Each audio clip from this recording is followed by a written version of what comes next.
Funds requirement for spouse upon work permit of Canada. This is the topic of today. The question is simple. How much funds are needed? The answer is also simple. If you are the primary applicant, for the primary applicant, you require $21,000. For spouse, you require $5,000. For first kid, you require $6,000. For second kid, you require $7,000. For third kid, you require $5,000. That's it. The question is simple and the answer is also simple. But it is not that simple. Even when the changes happened last year in 2024 related to the financial requirement of Canada for study visa and for spouse upon work permit, still people are unaware of these new requirements even after passing of 1 year. Yesterday also I was doing one counseling with one family from Pakistan. The lady is already in Canada studying a master's degree in Canada. One kid is also there in Canada. But rest of the family, including husband and kids, they are in UAE. They are from Pakistan but working in UAE. So this is the situation of the family. They already received 4 refusals and they came to me for the counseling to apply for the 5th time after getting a reference from someone. During the counseling session, I tried to understand how much funds they showed for their visa application, and surprisingly they were going with the previous financial capacity of $10,000 for the student and remaining amount $4,000 for the spouse visa, $3,000 for first kid, $3,000 for second kid, and $3,000 for the third kid. So overall requirement as per their understanding it was $23,000 and they showed $26,000. Even in that, even as per their understanding, they required to submit $23,000, but they didn't even show their GIC, which was the part of the entire financial capacity. So even there was problem with the documentation and understanding of total funds requirement for their family. When I tried to understand from her from where she got this figure of $23,000, she said that her consultant in Pakistan told her that she required $23,000 for the entire family. That was not true. The new financial capacity is approximately $44,000 for her family. So there were n number of mistakes in the entire application, including the financial capacity, including the documentation, applying her visa and applying from the visa application from UAE. So all those issues led to 4 refusals for spouse visa. So I understood 2 major things. One, people and even consultants are not aware about the financial capacity for study visa and for spouse visa. That is a big problem. And second, people are also not aware about these things. Even though you are giving your case to an agent to handle it, but you should be aware about the basic things. You may not have the complete experience to do everything, to show your financial capacity, proper documentation, proper SOP, proper file lodgement, but be aware about the major things. Be aware about the financial capacity, what kind of funds you can show, how much funds you are required to show, where you can show your funds, whether your GIC is included in financial capacity or not, whether it will become the part of your net worth or not, whether fixed assets will be included in your financial capacity or not,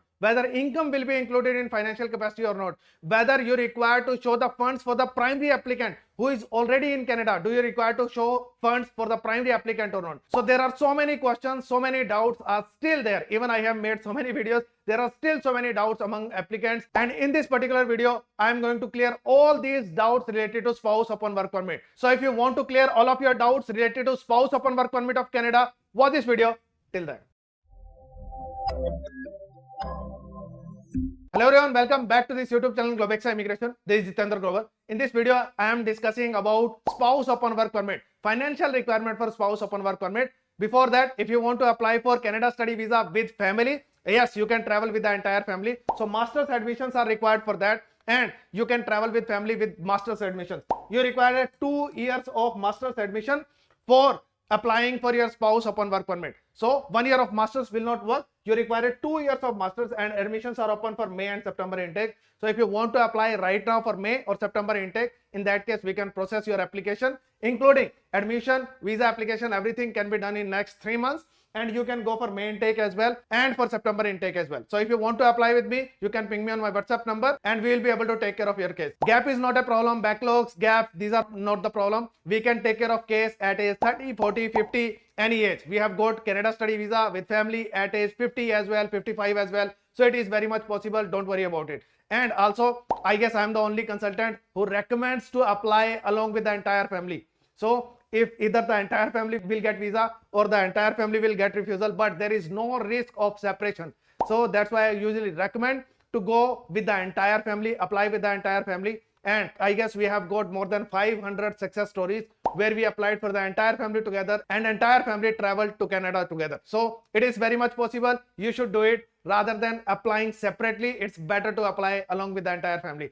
In fact, if you are going to apply separately study visa alone and spouse open work permit alone, in that case as well, still people get refusal of study visa. So if you think that applying for the entire family together can increase the risk of refusal, then risk is already there if you are applying alone for study visa as well. People get refusal for only study visa as well. So that's why I recommend to apply for the entire family together. It gives you many benefits because you are able to travel together, and spouse can immediately after landing in Canada, spouse can start working full time on open work permit. So it's always a great thing to do. So if you want to apply with me, you can ping me on my WhatsApp number and I will be able to take care of your case. Coming to the video, how much funds are required for spouse open work permit? The answer is simple. The primary applicant who is going on study visa or on work permit as well, if you are on closed work permit as well, still you require the same financial capacity. This is for the primary applicant, $20,635. Broadly, it is $21,000 you require for the primary applicant. If you are on study visa, still you require to show this financial capacity. For example, you land in Canada. After landing in Canada, you withdraw some GIC.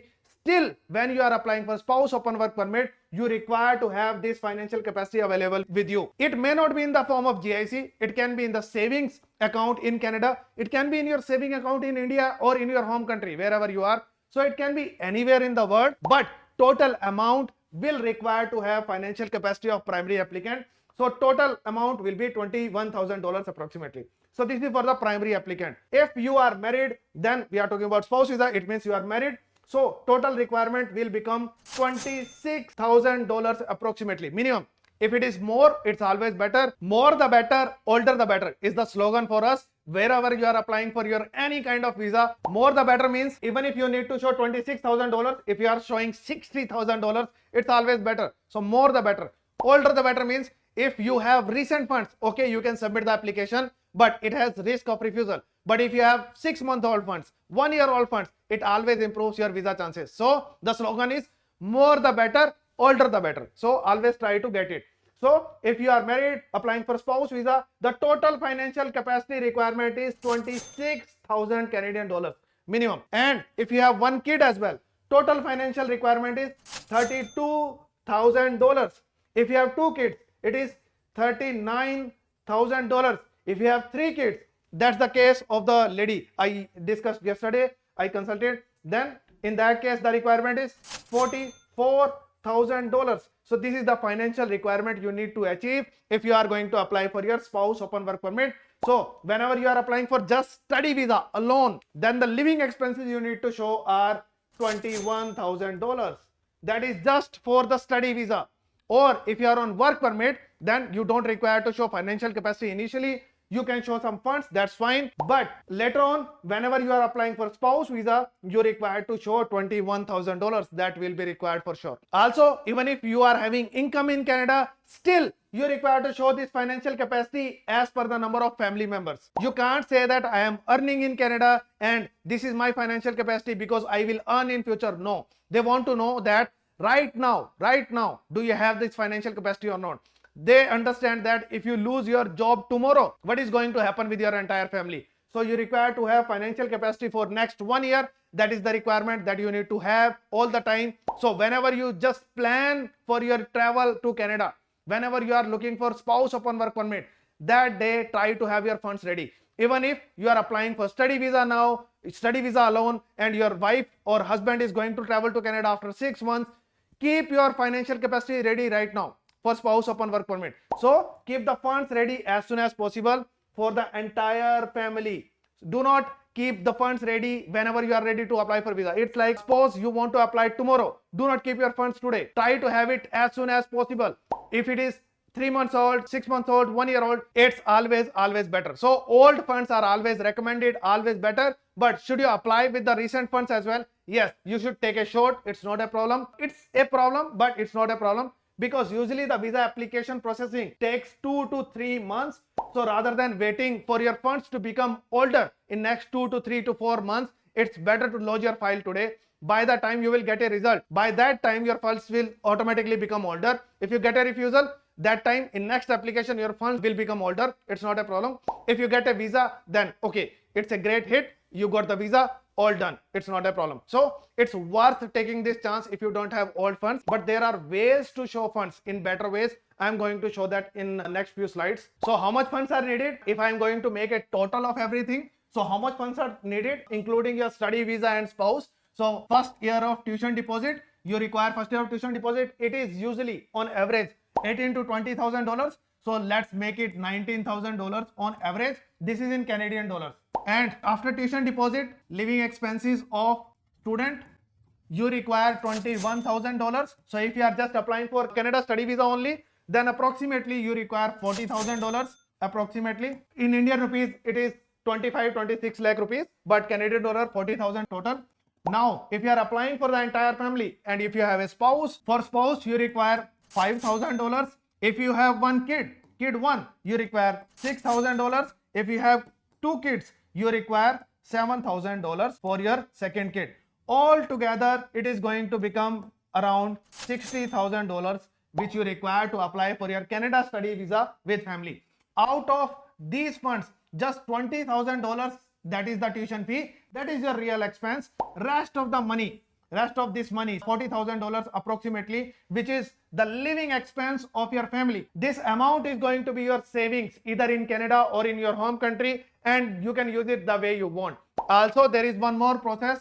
If you are going to do GIC of your living expenses as a student, so GIC, if you are doing it from India using ICICI Bank, then in that case you can withdraw the entire GIC immediately after landing in Canada. Entire GIC. So your $21,000 are not going to be blocked, and rest of the money which you are showing for spouse and kids, this rest of the money is also going to be free because you can show it either in India or in Canada or in any country, but it is just the show money. So the apart from $20,000, that is your tuition fee, rest of the entire funds are going to be free to be used after getting your visa. No need to worry about it. So this is the financial requirement for your Canada study visa with family. If you don't apply with family, then you require $40,000. If you apply for the family later on, then you require these funds. If you apply along with family, then approximately $60,000 are required depending upon the size of family. Means I have calculated with 2 kids, but if you don't have kids, then you just require $5,000 for your spouse.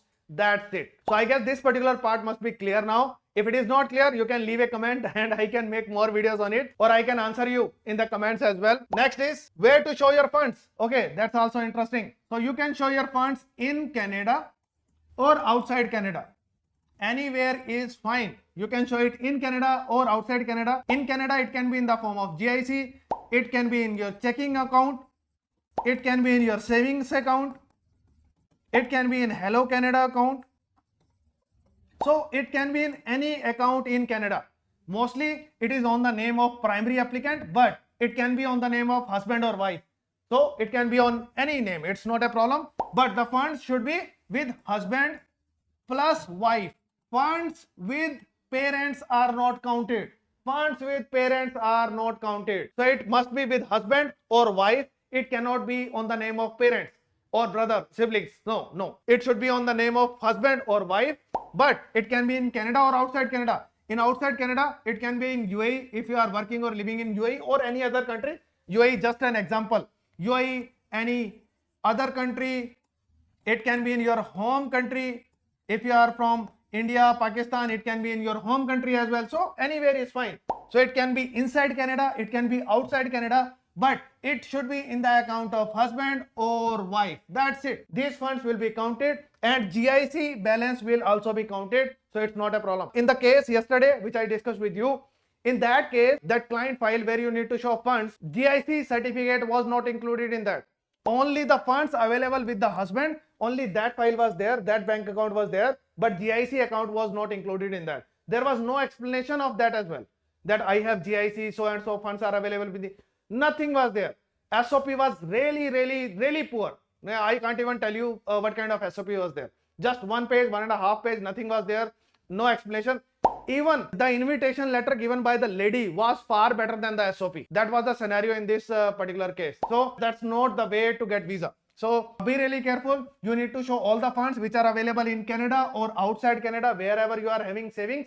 all the funds will be included. So where to show funds? You can show it in Canada or outside Canada. Both the funds are fine. It's acceptable. Next question is, what if the old funds are not available? Then there are two questions here. One, should you lodge your file if the old funds are not available and you just have the fresh funds? You recently got those funds from somewhere. Second question is, how to show these fresh funds so that you can improve your visa chances? So the answer of first question is yes, you should lodge your file even if the old funds are not available. It is an aggressive strategy, but it can save at least 3 to 4 months of time. For example, if you are depositing the amount in the account right now, in that case you are going to wait for 3 to 4 months to lodge your file. So you have already wasted 3 to 4 months of time. By that time you will get at least one time you will get your result, because right now spouse visa is usually taking 2 to 3 months of time. So by the time you are waiting for your funds to become old to lodge your file, by that time you will get your result. At least one time you will get your result,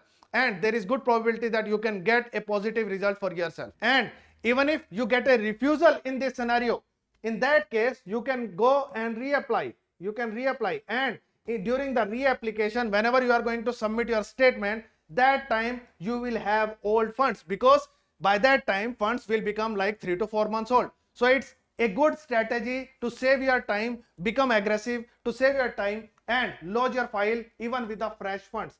And you can do it smartly as well. You can improve your visa chances if you are going to manage things smartly. So how you can display your fresh funds smartly? So there can be two situations here. One, you are having all the funds which are fresh, or you can have some funds which are fresh. So some are fresh and all are fresh. So there can be two scenarios. For example, if you are applying for spouse visa and you are having $26,000 which you just got from somewhere, no all funds are available. The entire financial capacity is new. What you can do, rather than depositing it in your account, what you can do, the worst case, what you can do, you can deposit in your savings account.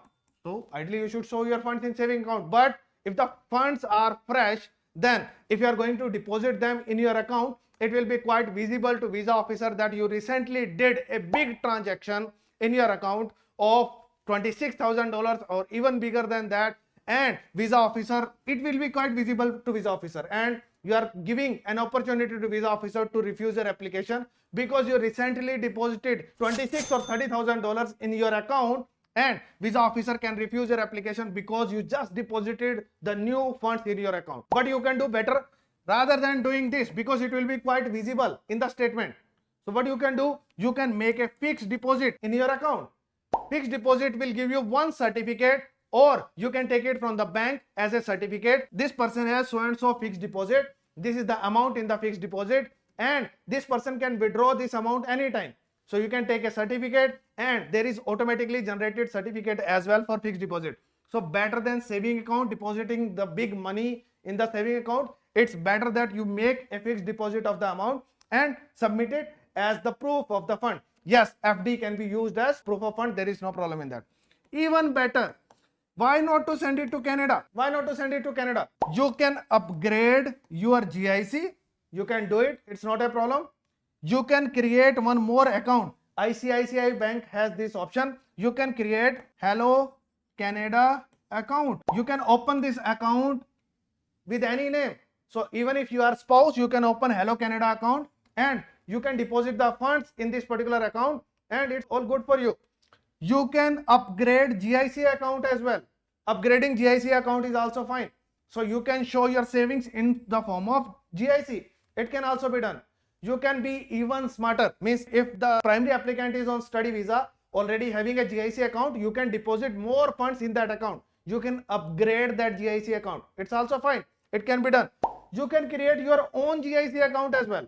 So if you want to create a GIC account, even if you are not going on study visa, you can create GIC account. You can be smart here as well. Or what you can do in third scenario, if GIC upgrade is not happening, if Hello Canada account is not possible, if you are not from India, that you won't be able to open Hello Canada account because it is going to be with ICICI Bank, or it may be from some countries, they may be giving you option of this account, but it will be with the bank ICICI Bank. Third option could be you can deposit in the account of spouse in Canada. So you can do it.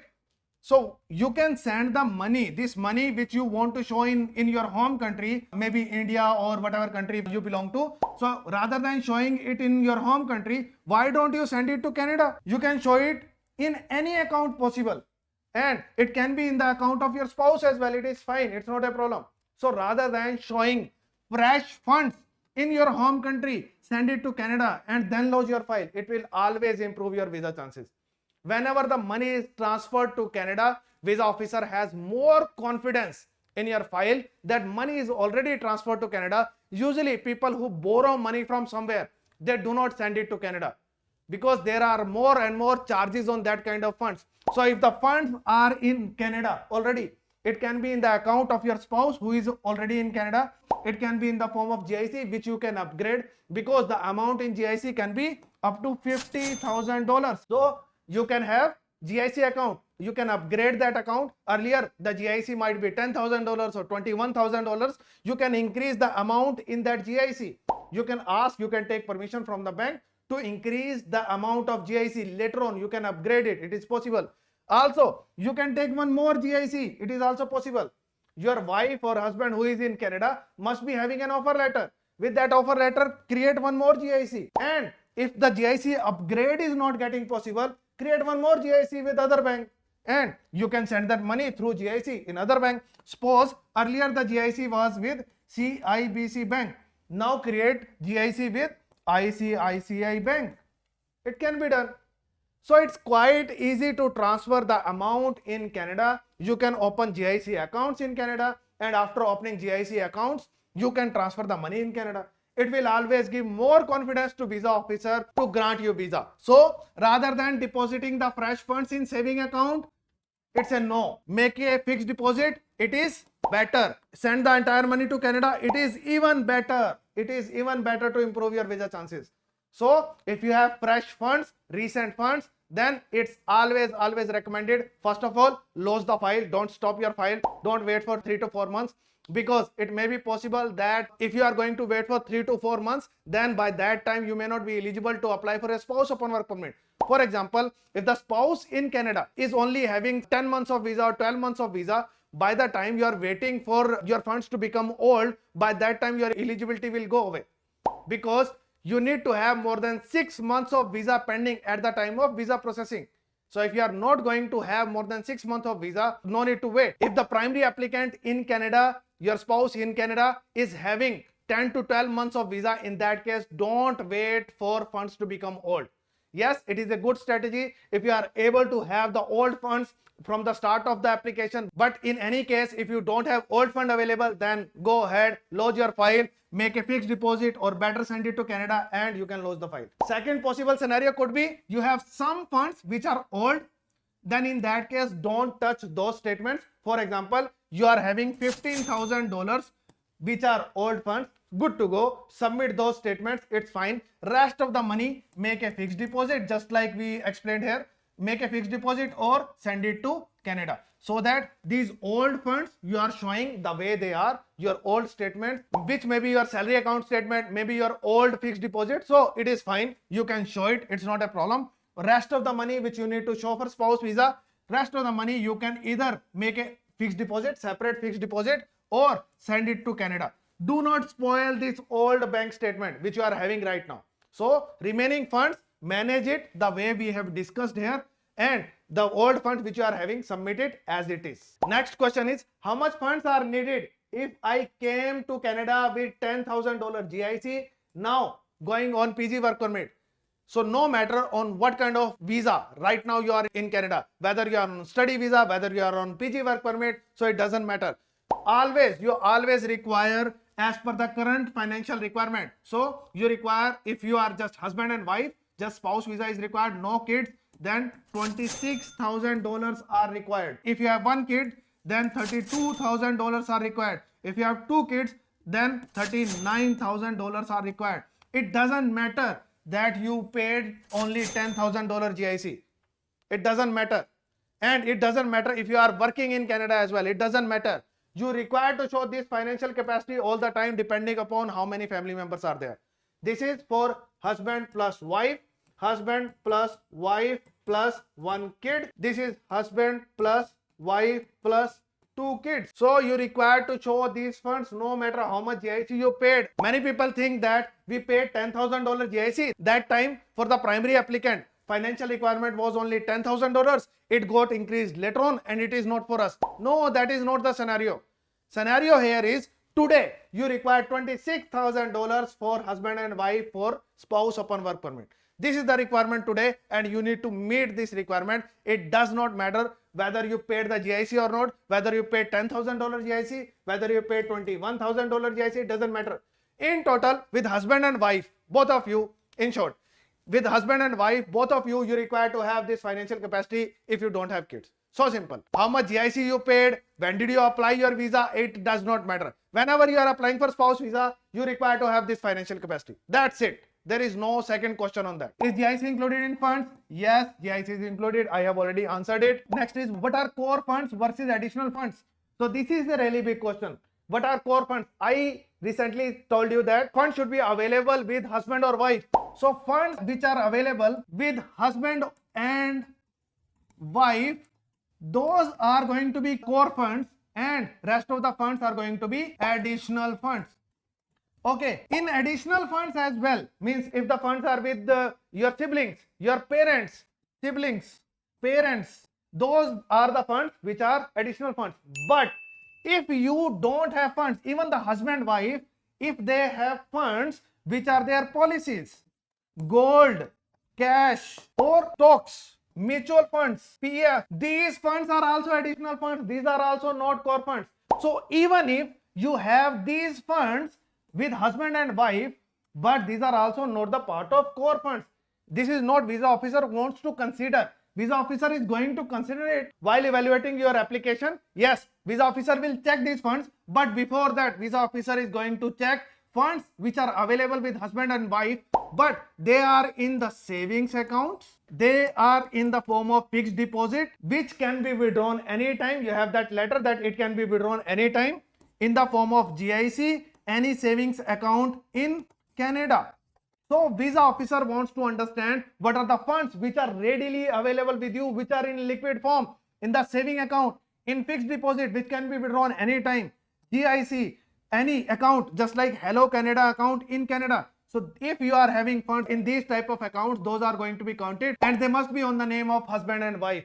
So even if husband and wife, they have LIC policy, it will not be counted in core funds. So first visa officer will calculate core funds. If core funds are good, then in that case, visa officer will start looking for additional funds as well. For example, your core funds are approximately $28,000 and you are applying for a spouse visa. You don't have kids. Then you met the requirement of spouse visa. So you are having $28,000 of core funds. Good to go. You are meeting the eligibility of financial capacity for spouse visa. That's fine. But in total, your liquid funds or liquid assets could be $60,000. That is again, that shows your financial capacity, that your financial capacity is really good, that you have $60,000 of total funds, including your parents, including your siblings, and including your policies, PF, cash, gold, and stocks, mutual fund, everything, including everything. Your financial capacity is really good. It is $60,000. You are well established. In case of any emergency, you have even beyond $26,000. But if you are having like maybe $20,000 in your core funds, but total financial capacity is $60,000, your visa will be refused in most cases. Reason is quite simple. Your core funds are not as per the financial requirement. You are not meeting the requirement of $26,000. You just have $20,000 and it will lead to refusal even if your total financial capacity is more than 60,000, including stock, mutual fund, your PF, gold, cash, all those kind of things, combining everything. So net worth report, liquid assets in net worth report, that is this money. You should have it. Yes, you should include it. Good. You require to show it. It shows your good financial capacity. You should flaunt it. It's fine. But the primary requirement is of core funds. It should be with husband and wife in the saving accounts, fixed deposit, GIC in Canada or Hello Canada account. So any kind of savings in Canada with the name of husband and wife, that those are going to be counted. So this is the difference between core funds and additional financial capacity. Additional financial capacity of course is going to be bigger than core funds, because core funds including the smaller portion of it, savings of husband and wife on their saving account or fixed deposit or GIC, that's it. This is your saving account. Apart from that, there can be so many things in the additional funds. You should show it, but first focus on the core funds. That is the most important part of your application. Next question is fixed assets or property included in funds? The answer is no. Again, this is something you want to flaunt. I have like $6 lakh of property, of fixed assets. We want to show that we are well established in our home country. We have so and so property. My parents have so and so property. My parents have $1 million of Canadian dollar of property in the home country, and I am the only son. I am going to inherit this property. I will come back to my home country for this property. I am not going to leave $1 million property back like this. So this is a prospect of returning home, but this is not your liquid funds. People say that we showed 2 crore rupees of assets. So what? This is the prospect of returning home. You can't forget your core financial capacity. Core funds are different. You don't require $1 lakh of core funds. You require it $26,000. If you have one kid, then $32,000. If you have 2 kids, then $39,000. Whenever you come to me and say that even we showed $1 lakh of property, still we got refusal. No, it is not counted because it is not your saving. It cannot be liquidated in one day. You require it right now. It should be ready to be used tomorrow, even if you require it tomorrow. So core funds are different, then additional funds are different, and fixed assets are different. The purpose of fixed assets is to show your establishment, financial establishment in the home country. It is a prospect of returning home. It has different value. You should show your fixed assets. That is always good to go. It becomes the part of your net worth. You should do it, but it's not the core funds. It has different value, but these are not the core funds. Next is income included in funds? The answer is no. Income is not included in funds. Income is something which you are going to get in future. And if you are traveling to Canada, you don't have income in Canada. So even if you are having income in Canada, it cannot be shown as the part of funds. Because what if you lose your job tomorrow? What is going to happen to your family in that case? Suppose you are having $5,000 per month as income, and you say that my total income in entire year, it becomes 60,000 Canadian dollars. These are enough for the family. But what if you lose your job tomorrow? How much funds are available with you? How your family is going to survive in Canada for next 1 year? What if you don't even get a job in Canada for next 1 year?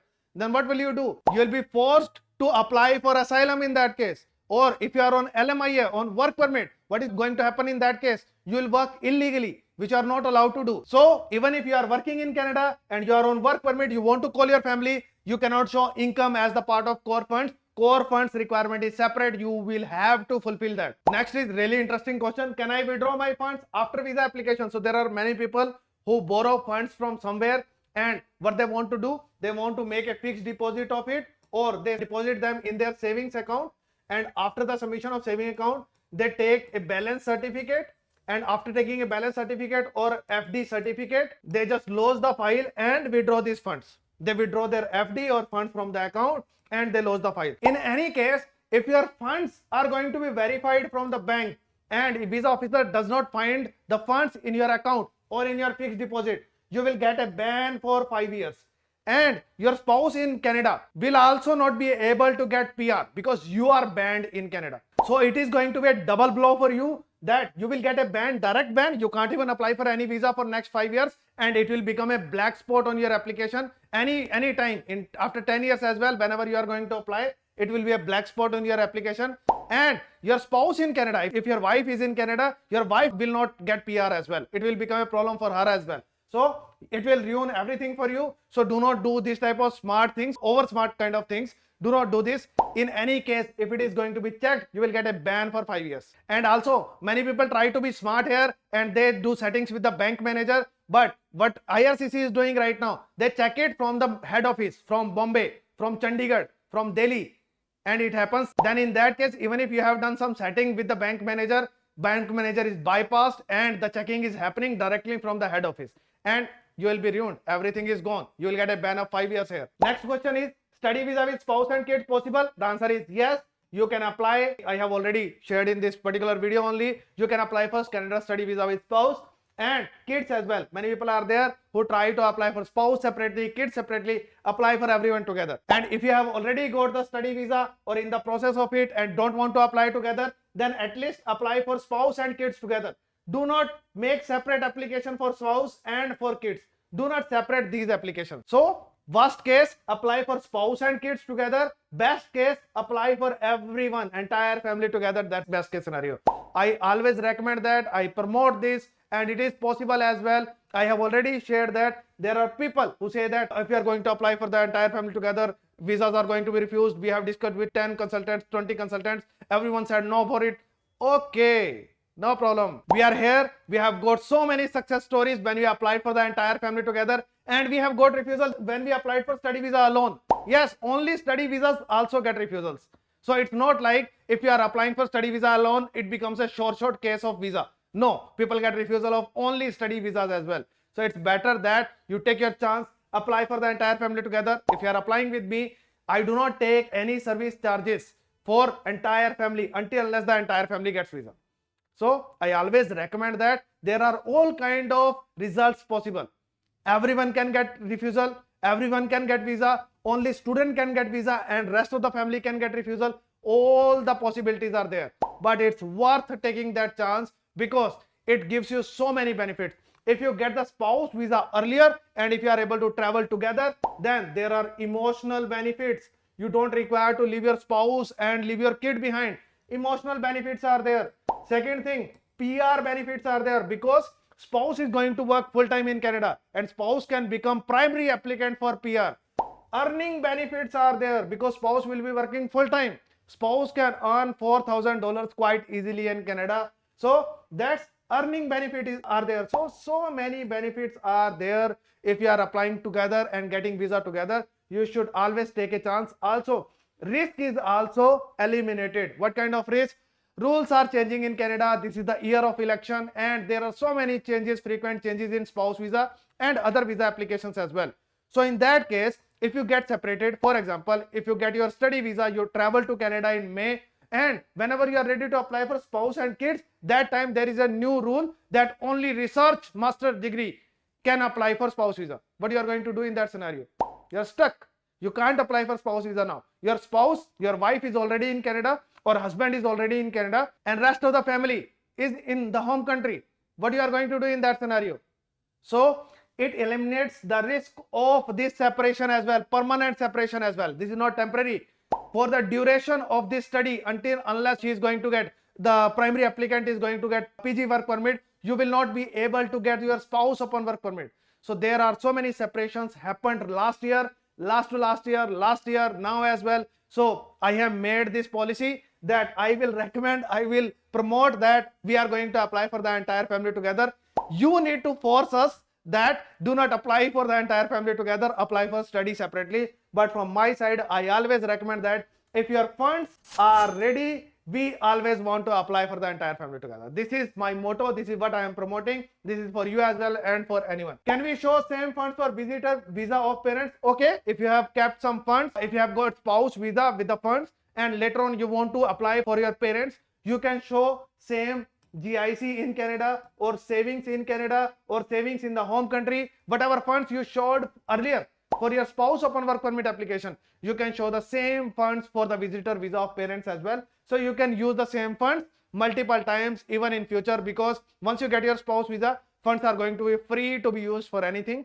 So it's fine, it's not a problem. Next is, should you apply for a visitor visa or spouse visa? This is one of the most popular questions. People ask me again and again. People who are not eligible for spouse visa, usually they want to apply for visitor visa. Of course, if you don't have any option, of course, you need to go for a visitor visa only. But it doesn't give you anything more than a visit of Canada. You can't work in Canada. Ultimately, you require a spouse visa only to work in Canada and to stay with your family permanently with the primary applicant whosoever is in Canada. So if the student is in Canada, you require, of course, a spouse visa ultimately to stay with the student in Canada. So visitor visa, I usually don't recommend. If spouse apply for a visitor visa, the refusal rate is really high. Generally as well, refusal rate of Canada right now for visitor visa is high, all-time high. But if spouses are applying for it, still it is, for them as well, it is high. For parents, it is still fine. I guess more than 80% acceptance rate is there. If parents are applying for visitor visa, If they don't have any refusal in past, then okay, there is high probability of getting their visa. Ultimately, parents get visa because they don't try to settle in Canada. But if spouse try to apply for visitor visa, refusal rate is really high. So I don't recommend it. And if you are not a spouse, not a family member, just like that you want to apply for visitor visa of Canada, not recommended at all. So right now, IRCC, Canadian government, they are flaunting it that, see, Donald Trump, we have stopped taking visitor visa applicants in Canada. We are decreasing the number of visitor visas in Canada. We are decreasing the number of study visas, work permits, and we are stopping spouse as well who try to go to USA from Canada. So they are trying to flaunt it. More than 62% refusal rate is there right now in Canada for visitor visa, and it includes parents as well. So if I consider that more than 80% of the parents are getting visa, then in that case remaining applications, I guess more than 90% of the applications are getting refusals, because 80% of the parents still getting visitor visa of Canada. So I feel that rest of the people whosoever are applying, whether they are spouses or they are normal routine applicants, very less people are getting a visitor visa of Canada. So it is not recommended, especially when you are eligible to apply for spouse visa. If you are eligible to apply for spouse visa, you must apply for spouse visa only. There are many people who argue that initially we are going to apply for visitor visa. Once we get the visitor visa, we will travel to Canada. From inside Canada, we are going to apply for spouse visa. Why don't you apply for spouse visa from outside Canada as well? What's the problem? What's the hurdle? You're required to show the same financial capacity later on as well from inside Canada. There is no rebate in that. You're required to show all those funds, all those documents, everything you need to submit even after getting visitor visa. So if you are eligible for spouse visa, there is no doubt, no question, this is a stronger visa category no matter how many refusals you get from spouse visa. Ultimately, you need to target spouse visa only. No matter what happens, you are going to have far better chance of getting spouse visa compared to visitor visa. So if you are eligible for spouse visa, go for spouse visa. There is no second thought, no question about it. So I have tried to clear all the doubts related to spouse open work permit of Canada, including financial capacity. So if you are ready to apply for spouse open work permit, I can take care of your case. If you are already inside Canada, we can take care of your PR application as well. If you are outside, we can take care of Canada study visa with spouse. If you are single, then only study visa. If you are inside Canada, want to extend your permit, then we can take care of this application as well. If you want to go to Finland for study visa with family, so that option is also there. If you want to go to Europe, so that option is also there. We can take care of your Finland application as well, or UK, Australia, New Zealand, wherever you want to go. So it's Finland can be a replacement if you want to go to Finland with family. So that option is there. With bachelor's or master degree, so that option is there with Finland. So if you are preparing for your Canada study visa and you want to know how you can make your PR possible, how you can plan your journey for PR, then this is the video for you. Must watch it. It is a great video for you. Thank you so much for watching this video till the end. See you in next video.